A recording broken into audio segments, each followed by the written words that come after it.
আসসালামু আলাইকুম। কেমন আছো তোমরা সবাই? আজকে তোমাদের সাথে শেয়ার করব নতুন এক ডিজাইনের হিজাব। এটাকে তোমরা দুবাই জিলবাব হিজাবও বলতে পারো। এই হিজাবটাতে আমি হাতা দেব না, তবে নিকাব অবশ্যই দেব। এই হিজাবটা তৈরি করার জন্য আমি এখানে 3.5 গজ কাপড় নিয়েছি। আর কাপড়টা ছিল 3 হাত বহরের লিলেন কাপড়। তোমরা এই হিজাবটা তৈরি করার জন্য অবশ্যই কিন্তু 3 হাত বহরের কাপড়ই নিবা, নয়তো কিন্তু এই হিজাবটা সুন্দর হবে না। দেখো আমি কাপড়টা ডাবল ভাঁজ করে নিয়েছি। এক পাশ থেকে কাপড়টা ডাবল ভাঁজ করে 36 ইঞ্চিতে মার্ক করে কেটে নিচ্ছি। এখানে কিন্তু আমার 2 গজ কাপড় কাটা হলো। এখন 2 গজ কাপড়কে আমি মাঝখান দিয়ে 2 ভাগ করে নেব।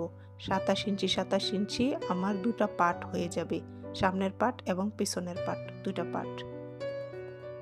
বাকি যে কাপড়টা ছিল ওই কাপড়টা দিয়ে আমি সাধারণ যে হিজাবগুলো কাটা হয় সেই নিয়মেই ট্রায়াঙ্গেলে ভাঁজ করে নিলাম এবং 20 ইঞ্চিতে মার্ক করে নিচ্ছি।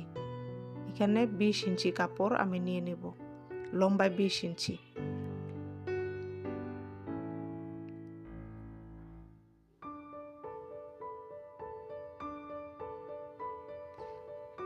কর্নারে একটা কাট করে দেব চিহ্ন করার জন্য। আমার উপরের অংশটা হয়ে গেল। এই কাপড়টা দিয়ে আমি নিকাব তৈরি করব।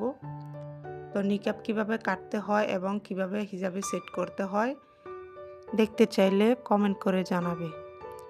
এখন আমি সেলাই করার জন্য বসে গেলাম।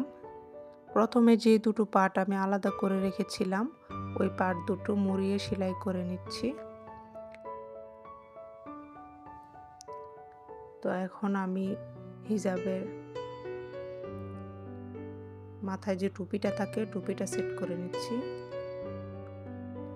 হিজাবে কিভাবে ইলাস্টিক লাগাতে হয় তার ডিটেলস আমার শর্ট ভিডিওতে আপলোড করা আছে, তোমরা কিন্তু চাইলে দেখে নিতে পারো। তারপরও এখানে দেখিয়ে দিচ্ছি আমি টুপি থেকে ধরে 10.5 ইঞ্চিতে মার্ক করে নিচ্ছি। 5 ইঞ্চি লম্বা একটা ইলাস্টিক নিয়ে নিলাম। আসলে বলে বোঝানোর কিছু নেই, দেখে দেখেই অনেক কিছু শেখা যায়। ভিডিওটা স্কিপ না করে পুরোটা ভিডিও দেখবে, টেনে টেনে দেখবে না, তাহলে কিন্তু কিছু শিখতে পারবে না। অবশ্যই না টেনে ভিডিওটা দেখবে, তাহলে অনেক কিছু শিখতে পারবে। আমার ভিডিও তোমাদের কাছে ভালো লাগলে অবশ্যই লাইক কমেন্ট শেয়ার করতে ভুলবে না। যারা আমার ফেসবুক পেজ থেকে দেখতেছো তারা পেজটাতে অবশ্যই ফলো দিয়ে যাবে, এবং যারা আমার ইউটিউব চ্যানেল থেকে দেখতেছো প্লিজ আমার চ্যানেলটাকে সাবস্ক্রাইব করে দিও। তো তোমরা কিন্তু দেখতে পাচ্ছ আমি উপরের অংশটাকে 4 ভাগ করে নিয়েছি। 4 ভাগ করে মিডল বরাবর আমি একটা কাট করে দিয়েছি চিহ্ন করার জন্য। তো এখন যেই পার্টগুলো আমি সেলাই করে রেখেছিলাম ওই সেলাই করা পার্টগুলো কুচি দিয়ে দিয়ে ঘুরিয়ে ঘুরিয়ে উপরের পার্টটার সাথে আমি অ্যাটাচ করে নেব।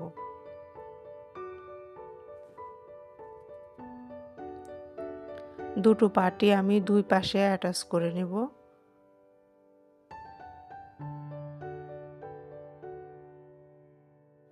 কুচির দুটি পার্ট একসাথে ধরে আমি 7 ইঞ্চি বরাবর একটা সেলাই দিয়ে নেব এবং আমি বাকি কাপড়গুলো মুড়িয়ে সেলাই করে নেব।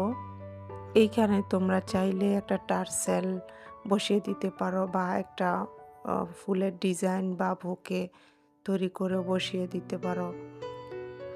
হাতার মধ্যে থাকবে এবং খুব সুন্দর দেখা যাবে। তো আমি কিন্তু পুরোটা হিজাবেই লেস ব্যবহার করেছি। লেস দেওয়ার কারণে হিজাবটা মাশাআল্লাহ দেখতে অনেকটাই সুন্দর লাগতেছিল।